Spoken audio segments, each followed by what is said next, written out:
อันนี้แจ้งผู้งานที่ว่าเราเปลี่ยนจะสร้างให้เราเป็นเห็นเกิดมีอะไรกับคนว่าเมื่อต้องเวทตั้งสายบุญไหนก็2 ล้านบาทก็ไปซื้อ2 สอบเป็น100 เซนจะหาใส่ลูกค้าก็เซน1,600มันก็ตกอยู่6 ล้านถ้าก็ลบออก2 ล้าน4 แสนมันก็ยังส่วนกำไรมัน3 ล้านกับ6 แสนคือไว้คือเราเนาะคือไว้อยู่ว่าเราแยกไปอยู่บางไหนมาสั่นจะมาตู้เตียงนี่เราไปนอนอยู่บนไม้กับสิแกไปให้แล้วมุมมองนี่สิเป็นแบบนี้คือตัวนี้เฮาบ่ไปมาเฮามาจึงอยู่นี่เฮาต้องเอาบ้านนี่ถ้าว่าเพิ่นแล้วต้องประชุมเพิ่นเฮาสิเฮ็ดจุดนั้นเฮ็ดมุ่งถ้าบ่ทักทายบ้านคนอยู่เด้มันอยู่ยามเว้นมันคนตกเฮาตั้งเป้าไว้แล้วคือ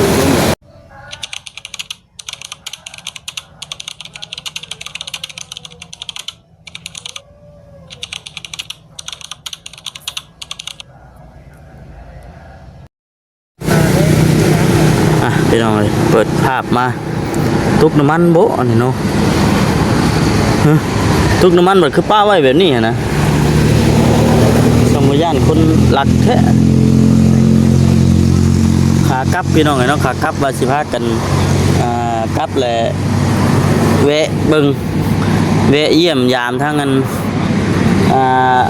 ผู้ที่ว่าเพิ่นเอิ้นว่าคนเขมรบ่หรือคนกัมพูชานะพี่น้องเลยเนาะตอนไปนะเห็นอยู่เพิ่นฮุบเครื่องฮุบของตอนมาเพิ่นว่าบ่เห็นเดี๋ยวเพิ่นยังสิกลับมาเอาอีกอยู่บ่เนาะเป็นเติดพี่น้องมาบัดนี้น่ะบ่ได้มีหยังอันนี้ตุกน้ำมันบ่ได้ว่านี่ล่ะบ่แม่นเนาะบ่คำว่าบ่แม่นเนาะตุกน้ำมัน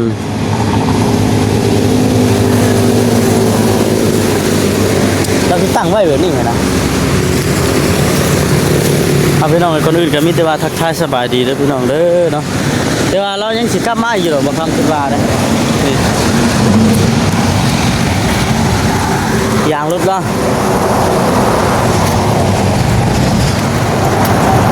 เป็นบ่เห็นยางเลยบัดยันย้ายไปบนไม้แล้วพี่น้องเนาะ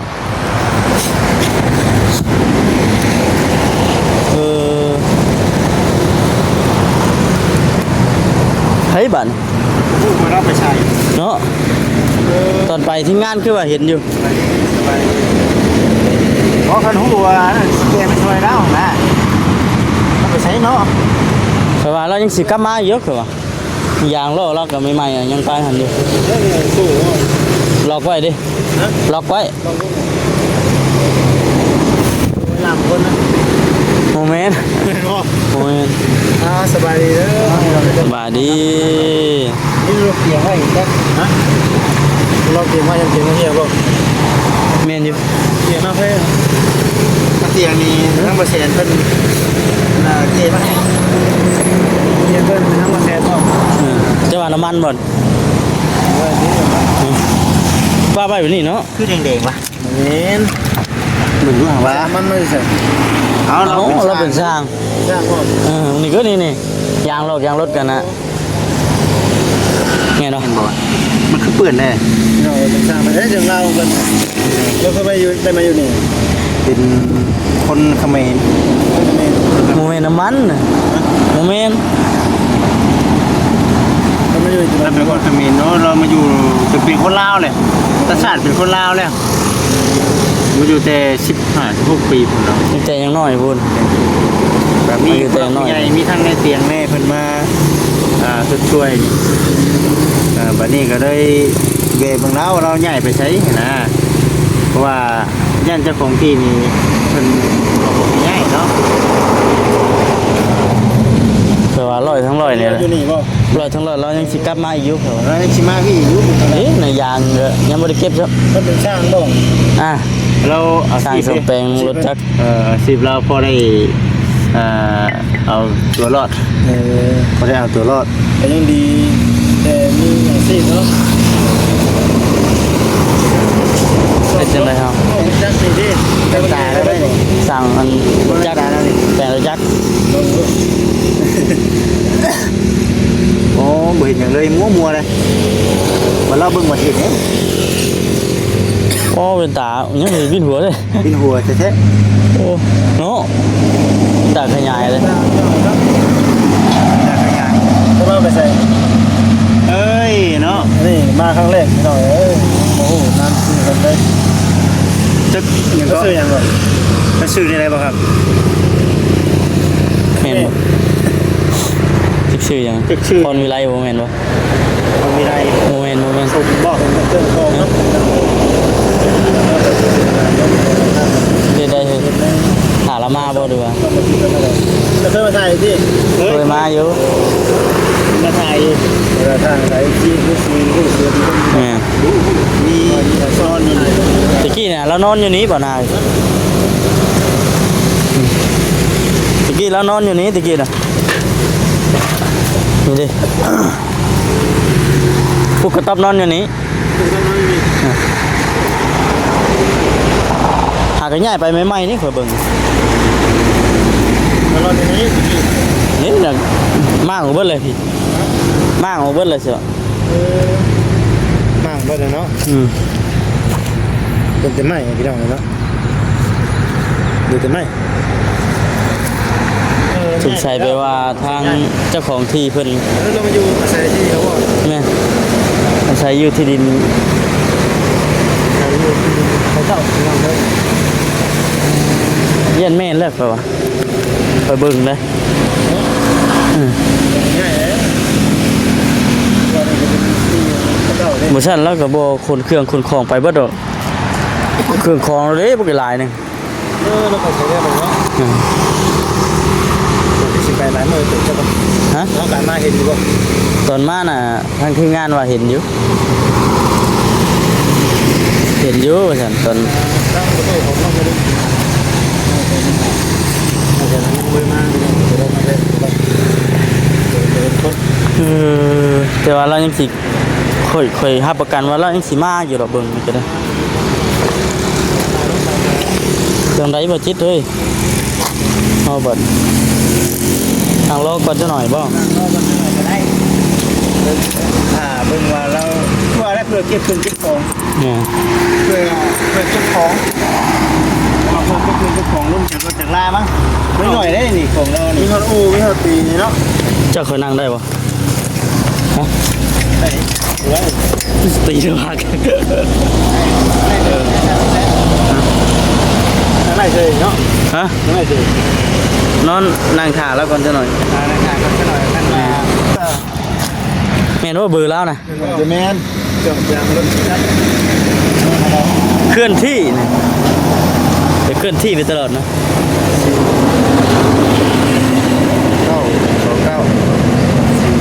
โทรศัพท์เธอทำมาเตรียมชื่อให้เลยเนาะ จังหวะดิ แมนอยู่ 492ถ้ามาเป็นใช่ไหมวะ แมนตรง แต่เราก็มีเบอร์อยู่เนาะ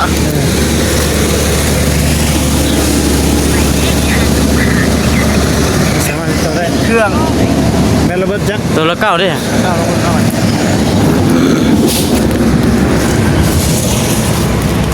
เป็นเครื่องของพี่น้องเอ้ย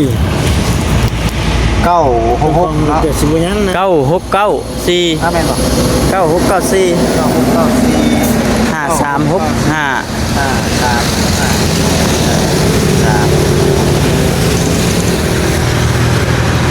ติดแน่นอนเถอะ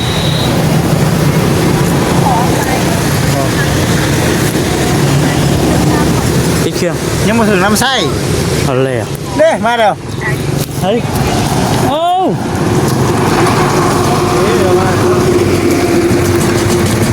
มาดิใช่นะ นี่นะไปดิ มาดิใช่ ไปดิสบายดี สบายดี ของเช่าบ่วันนี้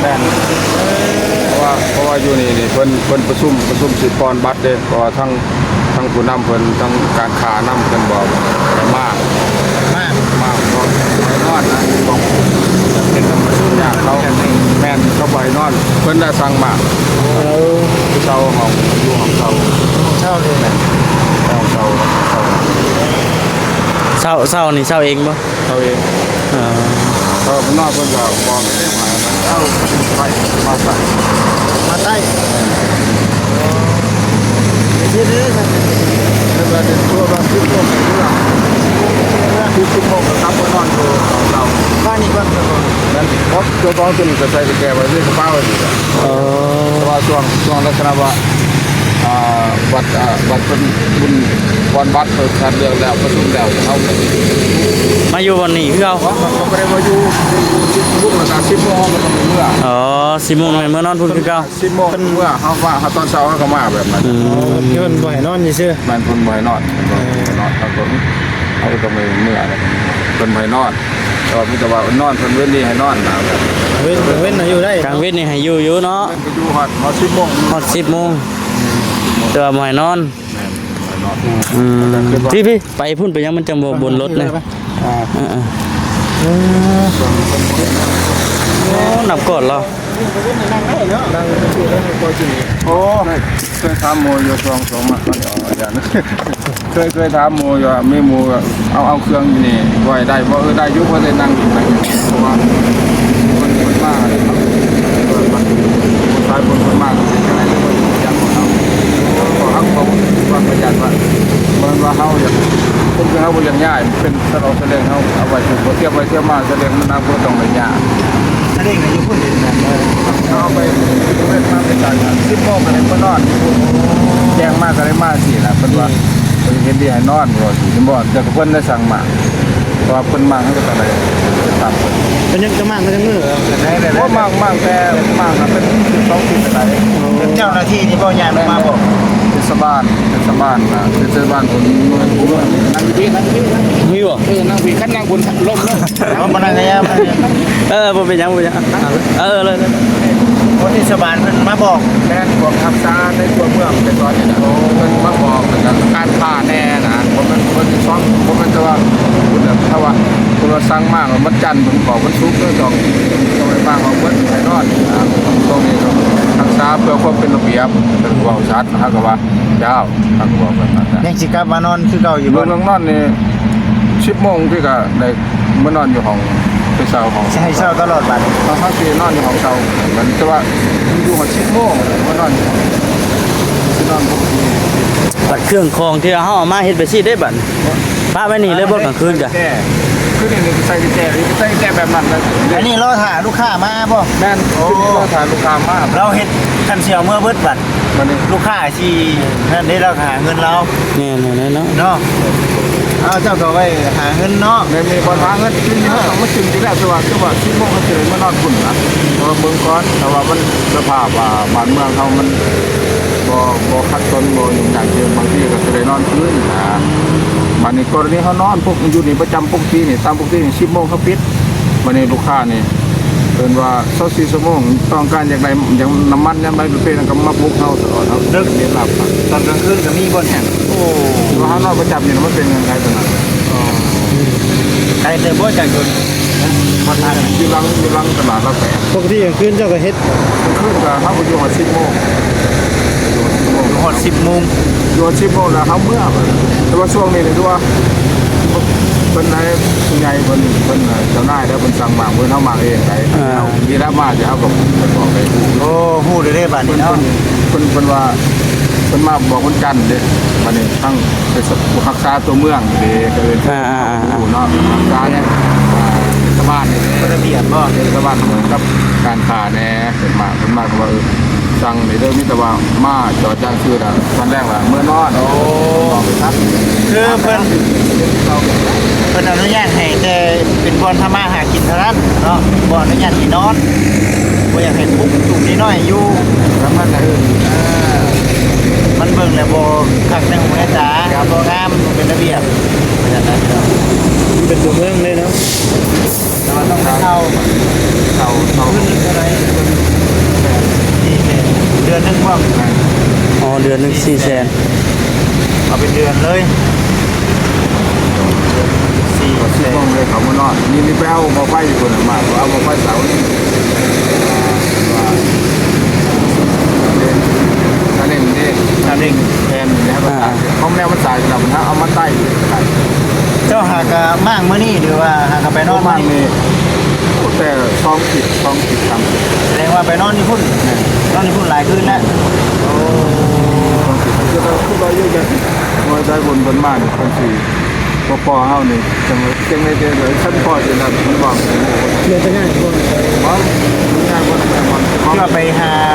นอนอยู่แถวป่าแถวดอน บ่ ป่า บ่ได้ไปนอนอยู่เตาของเดือนนึง4แสน ไหวอยู่บ่ ก็ ไหวอยู่บ่ไหวก็ต้องไหวเนาะ บ่ไหวก็ต้องไหวเอ้า เนี่ยเพราะมันต้องการมันสั่งมาไว้ห้องเลยเนาะ เนี่ยทำการเพิ่นบ่กันบ่เฮามาโอ้เที่ยวยาวต้นจักเที่ยวบ่ได้เอาซาเล้งเที่ยวบ่มันนักยังไง เพราะเพิ่นสิให้เอาสลิงฟ้าไว้อยู่ในหน้าห้องอยู่บ่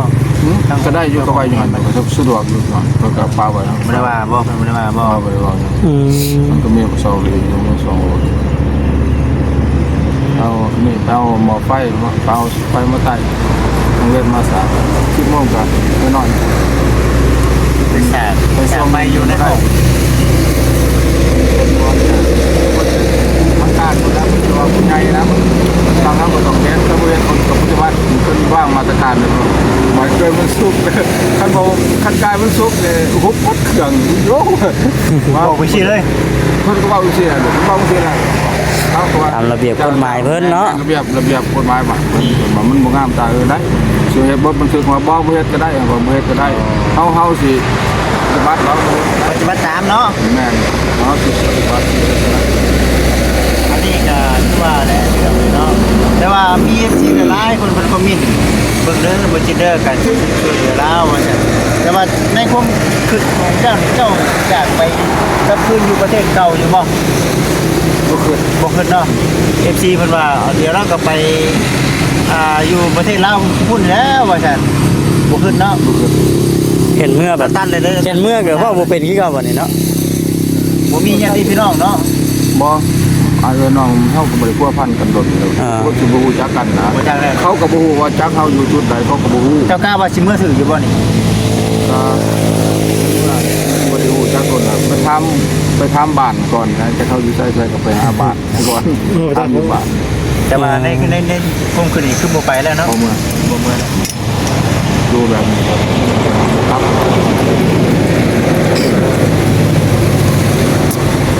วันนี้ก็ถือว่าบ่นี่น่ะยังคือเก่าพี่น้องเนาะยังคือเก่า ยังเป็น ของ ที่ทำมาหากินเนาะ ตัวว่าจะฟังว่ามีการสั่งตาม ตรงนี้เนาะ ตัว3 ทุ่ม ฟังก็บ่ได้บอกหยังเขาก็พอหาอยู่ ครับไปนอนหอตอนนอนพัก เราคุณหมอไผเจ้ากับเอาหมอไผสากเนาะมาแม่นบ่ เดินมาที่ มาใต้ไว้ได้บ่ค่ะใหญ่ไปนอนอยู่พุ่น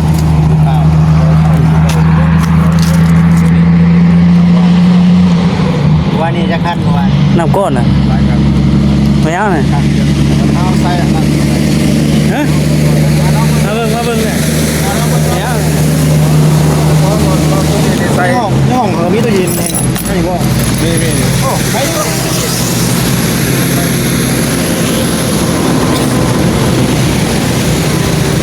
ใส่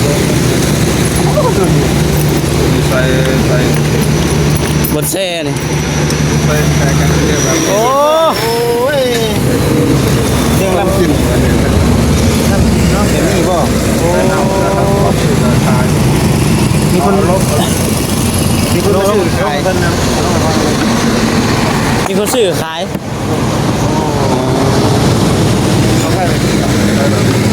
เอ้า เดี๋ยวไปกินเว้นเนาะ ใส่เย็นครับ หลบที่เลยบ่ ตัวบ้านเนี่ย ฮะ บ้านเนี่ย ตัวยาวยังบ่ได้มา ตัวเขา ทีมงานเบาแสน ทำงานเบาแสนโดยคนติดตามเนี่ยเราเตียงทองเบาแสนบานเท่า เบาจิตอุทธร นี่แต่ว่านิ้วนี่ก็คนติดตามนะครับบาวยาวไปตระจุตระจุ เบาจิตเด้เบาจิตเด้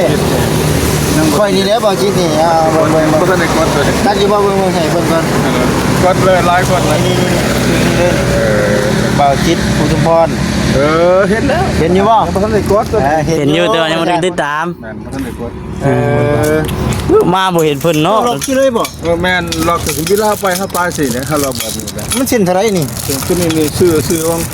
ว่านนี่ซื้อว่านนี่ซื้อว่านนี่พกเสร็จนี่700,000ว่าเขาบอกเขาลงทุนที่จังหวัดไหน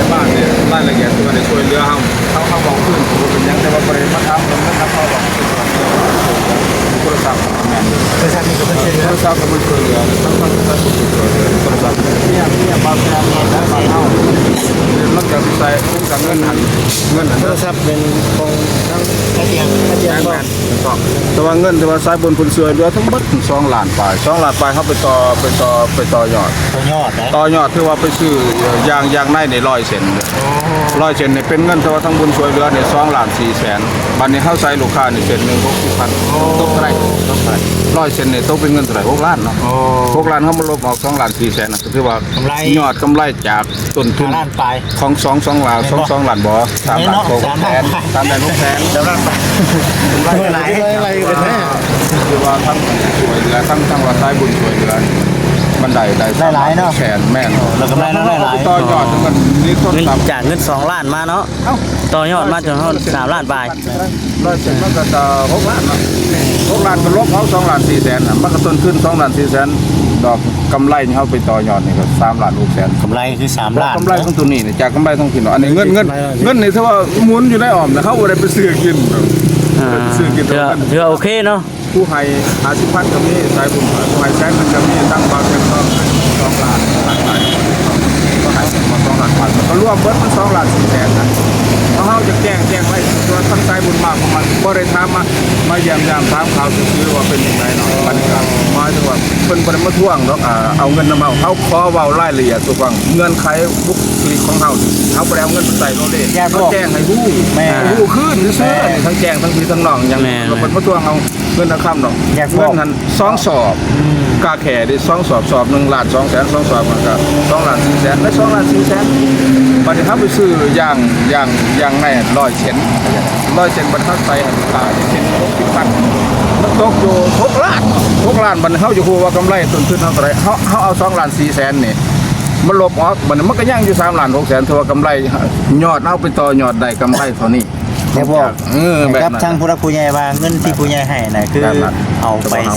ลงทุนคน เอาไปซื้อเหตุผลเขาบริจาคยังดิเดี๋ยวนี้ยังหมุนในตัวมันเองอยู่ของเงินที่มันเก่านี่โทรศัพท์มันซื้อให้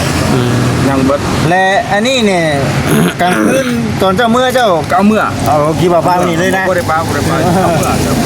ในขั้นว่าเนี่ยมันบ่ยากนะ ขออนุญาตนี่เนาะขออ บ่ นุญาตนี่ มีเนี่ยก็ใส่ทานนี่ครับแป๊ะแต่บาทเดียวก็ได้ ขออนุญาตนี่ขนาดจะพาไปนี่ เนี่ยเอาเมื่อเนี่ยเอาเพราะวาดนี่ก็ใส่เศษนึงแล้วก็ใส่สเตอร์แน่มันเห็นเงินเกือบ4-5 แสนหมดเลย โอ้เดี๋ยวสิ ทำตรงนี้นี่เราไป เขาเราไปซื้อเนี่ยเขาไปจริงๆนะเขาไปเดียวไปทำปลาแต่ว่าเขาไปมันก็ยากเลยขั้นเขาไปเขาไปใส่เนี่ยเวลาเขาไปมันก็ย่อไปมันง่ายนี่มันยากหน่อยเขาไปเลย ถือว่าเราต้องกินพี่น้องเนาะ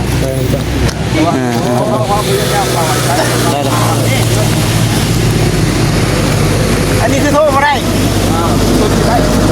โทรได้ปิดเครื่อง โทรศัพท์รถแบต ปิดเครื่องตัวนี้ ตัวนั้นเลย ตัวนี้นะยังไม่ทันได้ใช้ บ่ตัวนี้โทรศัพท์เสียโอ้แบตเบิด เฉพาะ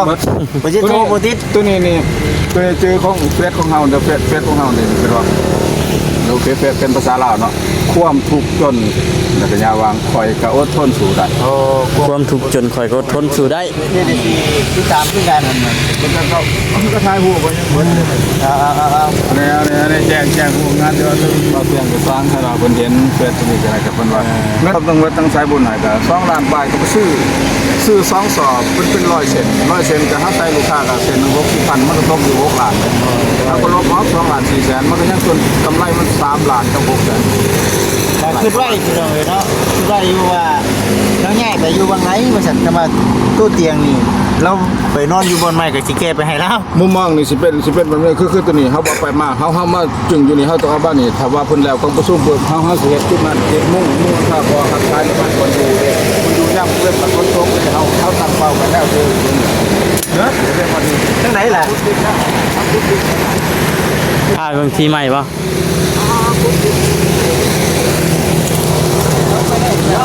เอาเจ็ดครับคุณดูแต่เจ็ดเอาเกี่ยวกับคนดูย่างคนดูครับอะไรเดี๋ยวดูปักนี่ว่าดูมาคิดว่าหรือว่าขาวิทย์กอง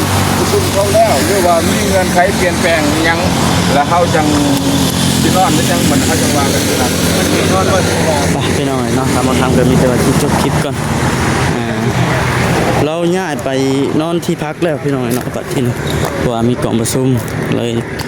เพิ่นเลยมาบอกให้ย้ายไปหั่นนะ